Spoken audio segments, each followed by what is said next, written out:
As the days grow shorter and November's chill starts creeping in, these cozy fall nights are about to get darker and colder. Winter isolation is on the horizon, and tonight I've got two movie recommendations that will prepare you perfectly for it.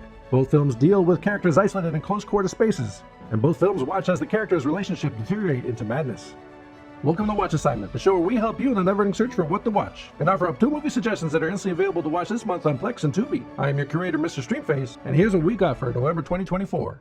This month we're taking a look at how long it takes for two strangers who come together in one location to succumb to paranoia that ultimately dooms the relationship, how isolation can become the catalyst for psychological collapse. One film is set against the vast, merciless sea, the other within the tight claustrophobic walls of a motel room. Both ask the same questions. What happens when the walls close in, when there's nowhere left to escape but into your own mind? They also delve into how control and power dynamics can twist relationships in isolation. When two people are left alone, isolated from the rest of the world, there's a natural struggle for dominance. And both films dive into how that tension warps their realities. Our first pick is the black and white masterpiece The Lighthouse, released in 2019 and directed by Robert Eggers.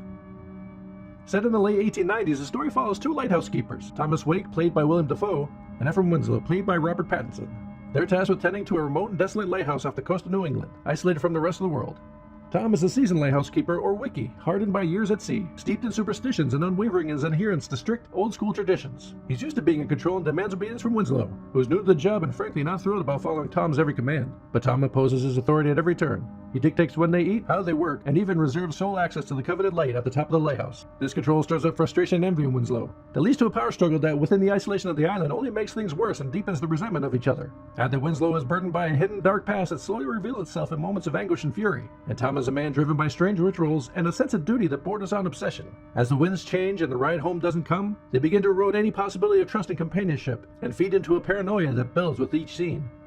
The harsh setting, endless storms, darkened skies, and the ever-present ocean mirrors the psychological turmoil within them. The rational minds are thrown out to sea as they drink and consume what dwindling supplies they have left, until the perception of reality breaks down, leaving them at each other's throats.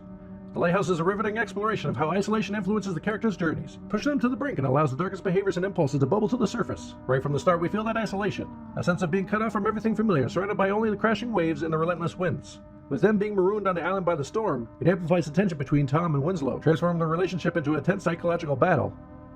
And Dafoe and Pattinson absolutely embody these characters. Dafoe delivers one of his most captivating performances as Tom, embracing the character's sea-worn gruffness and commanding presence, with his mesmerizing monologues being half poetry, half madness, becoming instantly iconic. Pattinson, on the other hand, gives us a gripping portrayal of Winslow's journey, from reluctant apprentice to a man spiraling into madness. Every glare, every twitch, every scream feels visceral. As his character unravels, it feels like he's fighting a war within himself, as much as with Tom. Together they create a psychological tug-of-war that feels like two titanic forces in a battle as old as time. Tradition versus ambition, authority versus freedom. Their chemistry is intense, raw, and absolutely unforgettable. And then there's the unique style and rigid, authentic approach that Robert Eggers brings to his filmmaking. It's shot in stark black and white on 35mm film, with an almost square aspect ratio. The tight frame, inspired by early 20th century photography, just heightens the claustrophobia of the story. Eggers is meticulous in his approach. He drew from period sources, taking inspiration from real-life lighthouse logs to make every detail feel authentic. This commitment shows in the lighthouse's intricate design, to the old-timey maritime slang that the characters speak in, that feels both poetic and eerie. Eggers also weaves nautical folklore through the story that are used to pull the audience further into descent into madness. According to sailor lore, seagulls are believed to carry the souls of dead sailors, and it's bad luck, even deadly, to harm one. As Winslow becomes increasingly antagonized by one pesky one-eyed gull, he finally snaps and kills it. It's the impetuousness of youth, not adhering to traditions. This moment feels like a major turning point, a violent breach of sailor code that curses them, signaling a shift in their fortunes, a harbinger of the madness and doom that's about to descend. Winslow also fixates on a carving of a mermaid which evolves into strange visions. Mermaids are a creature that are both alluring and terrifying, and, in sailor lore, are often seen as symbols of temptation, danger, and the unknown depths of the sea. For Winslow, the mermaid seems to become a symbol of his own isolation, lust, and paranoia, pulling him deeper into a psychological whirlpool. The mermaid is both fantasy and nightmare, a representation of the ocean's hold on him, and his own subconscious fears and desires. By weaving these classic sailor legends into the film, Eggers enhances the feeling that the characters are being watched, judged, and tormented by forces beyond their understanding. They become manifestations of their unraveling minds, reminders of the ancient, haunting power of the sea, and grounding the story in maritime folklore. Then there's the surreal, haunting imagery that seems to allude to the Greek myth of Prometheus. In Greek mythology, Prometheus defies the gods by stealing fire, symbolizing knowledge, from Mount Olympus and giving it to humanity. This act of defiance and ambition leads to his eternal punishment. Here, Winslow's fixation on the light at the top of the lighthouse can be seen as his own forbidden quest for knowledge and power. Just as Prometheus was driven by the desire for something beyond his reach, Winslow becomes consumed by his desire to access the light at the top of the lighthouse, which Tom zealously guards. The more Winslow yearns for it, the deeper he falls into madness, as if he's angering some higher force by trying to claim something beyond human understanding. The light becomes his fire, his dangerous, unattainable prize, and like Prometheus, he suffers the consequences of his ambition. Agnes takes this story of isolated individuals and turns into an exploration of human nature, generational conflict, myth, and the dangers of overreaching ambition. It's a compelling combination of surreal, myth-laden visuals and psychological horror that feels like a dark tale brought to life. But don't take my word for it, let's see how The Lighthouse is rated and reviewed. It has a 4 on Letterboxd with users saying, "The way Willem Dafoe spends 5 minutes cursing Robert Pattinson because he keeps saying he doesn't like his cooking? Cinema. The way that this is literally just 110 minutes of pissing, farting, and coming." IMDb has it at 7.4 with users saying, "Wiki's on the rock. Nerve-wracking plunge into madness, like nothing I've seen before." It's at 90% on Rotten Tomatoes, with David Stratton saying, "The atmosphere is ugly, claustrophobic, chromatic, the image is murky and relentless. There seems no doubt Eggers is an original and talented filmmaker, but he hasn't made it easy on the audience with his grim foreboding movie." Our second pick is The Claustrophobic Psychological Bug, from 2006, directed by the master William Friedkin. We're introduced to Agnes, a lonely waitress with a troubled past, played by Ashley Judd. She's living in a motel room, haunted by the trauma from losing her son and her abusive ex-husband, who's just been released from prison and won't stop calling. A friend introduces her to Peter, played by Michael Shannon, who she met on her way to a party. He does seem odd at first, but also non-threatening, and Agnes offers him a place to stay. They soon find comfort in each other's presence and understanding of each other's pain, as Peter reveals he's a war vet with his own history of trauma and explains the conspiracy swirling in his mind.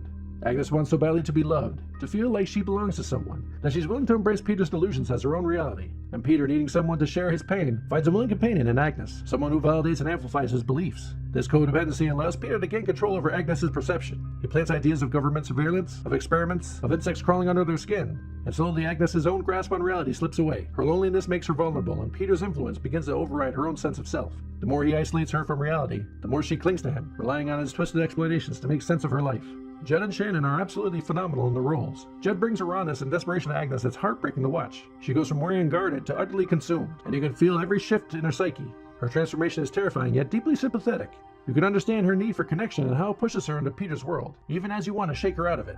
Shannon, meanwhile, is mesmerizing as Peter. He brings a feverish, obsessive energy that makes it hard to look away. He captures Peter's inner torment with chilling intensity, making him both pitiable and frightening. You can see how Peter's paranoia eats away at him, and Shannon makes it believable that someone as lost as Agnes will be drawn into his orbit. Together they create a dynamic that feels unsettlingly real, taking us to the highs and lows of comfort turned control, connection turned madness. Their chemistry is undeniable, and they make Agnes and Peter's relationship feel like a slow-motion crash that you can't look away from. And William Friedkin brings his signature naturalistic approach, but it gives way to some surreal moments, where you question if what the characters are experiencing is actually real or is it a delusion. And it's important to note the Bug is actually based on a play by Tracy Letts, which adds another layer to Friedkin's approach. Adapting a stage play for the screen can be a tricky endeavor, but Friedkin masterfully maintains the intensity and intimacy of the original material while enhancing it with the cinematic vision. The play's confined setting naturally lends itself to the psychological tension that unfolds, and Friedkin uses that to create a film that feels slowly suffocating. Friedkin is known for his commitment to realism, as he often strives to capture authentic emotions and experiences. He encourages his actors to delve deep into their roles, creating performances that feel real and unscripted. This emotional authenticity is what makes this film's exploration of paranoia and madness so impactful. You can feel the desperation and fear radiating from Judd and Shannon, drawing us into their harrowing journey in a way that feels palpably real. And for a movie made before iPhones and widespread social media, Bug starts to feel eerily prophetic. The film taps into themes of loneliness, distrust, and conspiracy that are even more relevant today. In a world where more and more people find themselves isolated, whether physically or ideologically, there's a real danger of individuals and even entire communities falling prey to extreme beliefs and conspiracy theories. We see it everywhere now. People cut off from traditional sources of information or support, finding comfort and validation in ideas that twist their reality. Just like Agnes, they're looking for answers, a sense of belonging, and sometimes that makes them vulnerable to voices that feed their fears. Bug explores how loneliness can breed desperation, and how desperation can open the door to control. Agnes is isolated, disconnected, and hurting, and Peter's conspiracy theories fill that void. You can look at the film as something of a cautionary tale about how easy it is for people who feel alienated or forgotten to be drawn into worlds where paranoia and distrust take root. It's a story that feels more relevant than ever, a dark, intense reminder of how isolation can distort our reality and cause us to unravel. But don't take my word for it, let's see how Bug is rated and reviewed. It has a 3.5 on Letterboxd with users saying, "I love this movie. Need me a wildly unhealthy, severely toxic codependent relationship like that. You know, maybe staying single is fine. Hate all the reviews that say that this isn't a horror movie. Yes it is. Grow up." IMDb has it at 6.1 with users saying, "This movie is really starting to bug me." A very different sort of horror film. It's at 62% on Rotten Tomatoes with Son Thompson saying, Ashley Judd and Michael Shannon, who reprises his stage persona, never allows us to categorize the main characters as one-dimensional nutshots, but two emotionally fractured souls who retreat in a paranoid delusion. So you have your watch assignment for the month. The links for watching these films on Plex and Tubi are in the description below, so you have no excuse not to check them out, unless you're watching the video at a later date, and then who knows if they're still available. After you finish your assignment, or if you've already seen these films, leave a comment below with your thoughts or ratings on the movies. And consider subscribing to see what free movie picks we'll have next month. Until then, happy streaming!